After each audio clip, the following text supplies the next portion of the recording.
Hello, I'm Scott. Today we're going to replace the front oxygen sensor on our 1997 Toyota 4Runner 2.7 liter rear-wheel drive vehicle. The location of the sensor is actually in front of the catalytic converter. So if you follow the downpipe all the way from the header all the way to the bottom, you'll find the catalytic converter at the bottom of the between it and the muffler, and the oxygen sensor is just forward of that for the front oxygen sensor, and the rear oxygen sensor is just aft. Today we're just going to replace the front one. I've already taken it loose. I just wanted to show the location, and I'll be right back in a second and tell you a little more about why we're doing it and a little more information. Okay, a little background. This is the oxygen sensor. We bought it on actually Amazon. It's a Denso, part number 234-4162. This is supposed to be an exact replacement for the front oxygen sensor on the Toyota 4Runner like ours. And the reason we're replacing it is that it has about 170,000 miles on it. It's never been replaced. We're not getting any codes, but our mileage has been decreasing. We're a little concerned about that, and we're thinking it could be this. This is one of the suspect items. So we figure, hey, why not? Let's just replace it. To do the job, you're going to need a nice brush like this to clean the area around the nuts, some liquid wrench or PB blaster, something like that to break loose the hardware. And I actually have taken off the nuts. They're right here. And you can use either a 12mm obstruction wrench to get them loose, or even better than that is using a 12mm socket.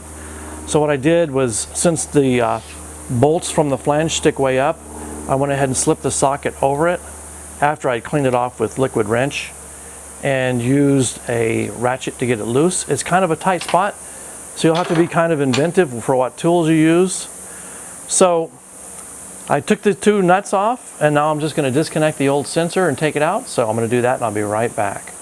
All right, here's the old sensor, here's the new sensor. I checked the wiring, looks the same length. The old sensor was a little larger. That's okay, probably. I think that's just a design change.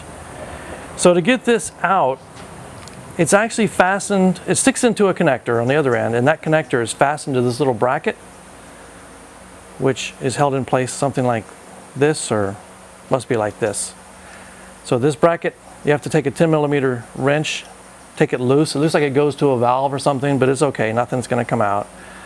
So you take this bracket loose, and then you use this kind of needle nose pliers if you have them, bent nose pliers, and you have to squeeze the little plastic piece, and that'll allow it to release so you can take this bracket off.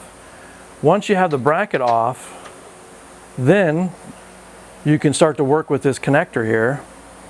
And what you have to do is you have to slide a screwdriver on one side and get it to come loose, and then slide it in here on this other side and get it to break loose. And it's coated.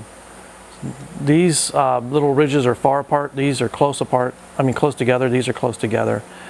So that's the way you get it out. It's kind of a bear, just take your time, make sure you don't break anything. So then make sure you don't touch the new oxygen sensor. Want to compare it? Yeah, everything looks fine.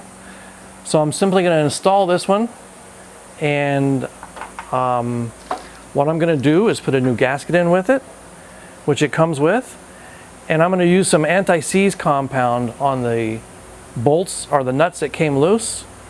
So those nuts, I'll just reuse them. They're in good shape. They're just a little rusty. So after I install this, put some anti-seize compound on these, snug them up real good. And just remember, don't touch the oxygen sensor with your finger, and never use any RTV or room temperature vulcanization type stuff around it, because it'll damage the sensor. So that should be all there is to it. Thanks for watching. Viel Glück and tschüss.